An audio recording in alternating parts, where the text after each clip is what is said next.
निवडणुकीचं वारं वाहू लागलं की नेत्यांचे मुखवटे गळून पडतात आणि समोर येतो तो राजकारणाचा खरा नग्न चेहरा. निवडणुका म्हणजे केवळ मतं आणि प्रचार नसतो. ती कसोटी असते नेत्यांच्या नीतिमत्तेची, त्यांच्या शब्दांची, त्यांच्या निष्ठेची. पाहूयात याच संदर्भातील हा स्पेशल रिपोर्ट. नमस्कार, मी सचिन कुलकर्णी. तुम्ही पाहत आहात शिवशाही न्यूज. पंढरपूरच्या राजकारणात सध्या जिल्हा परिषद आणि पंचायत समितीचा रणसंग्राम पेटलाय.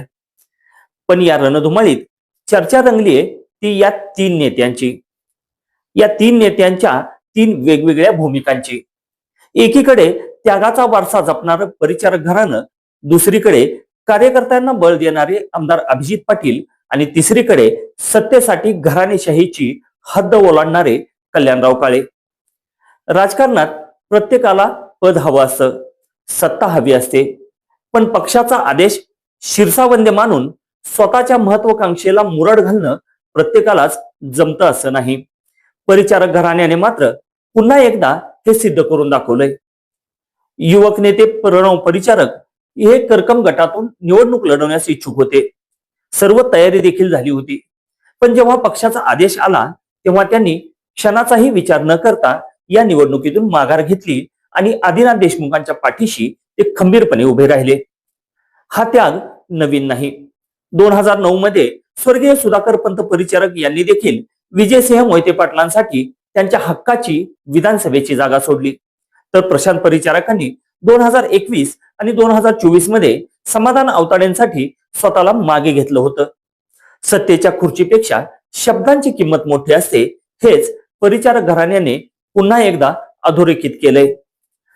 दुसरीकडे आहेत अभिजित पाटील. दोन्ही राष्ट्रवादीचे अधिकार हातात असताना आणि घरात उमेदवारी देणं सहज शक्य होतं, पण सत्तेचं केंद्र स्वतःच्याच घरात असावं हा हव्यास त्यांनी टाळला. कार्यकर्त्यांना बळ देण्यासाठी वाखरी गटात मयुरी बागल यांना उमेदवारी देऊन त्यांनी आपली राजकीय नीतिमत्ता काय असते याचं जिवंत उदाहरण जनतेसमोर ठेवलंय. पण सत्तेचा मोह किती पराकोटीचा असू शकतो याचं पंढरपूरच्या राजकारणात दर्शन घडवलंय ते कल्याणराव काळेंनी. सत्तेसाठी पक्ष बदलणं आणि निष्ठा गहाण ठेवणं ही तर त्यांची जुनीच खोड.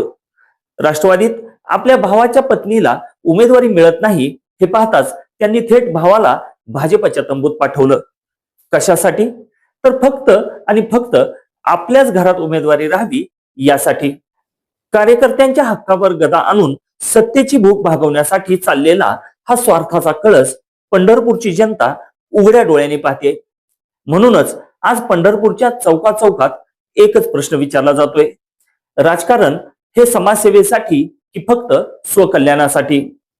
एका बाजूला परिचारक आणि अभिजित पाटलांचा आदर्श आहे, तर दुसऱ्या बाजूला काळेंचा स्वार्थ. जनतेला सगळं कळतं, पण जनता वाट पाहत असते ती मतदानाच्या दिवसाची.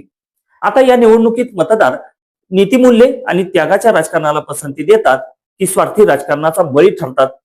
कुणाचा मुखवटा फाटतो आणि कुणाला या निवडणुकीत कौल मिळतो हे पाहणं महत्वाचं ठरणार आहे.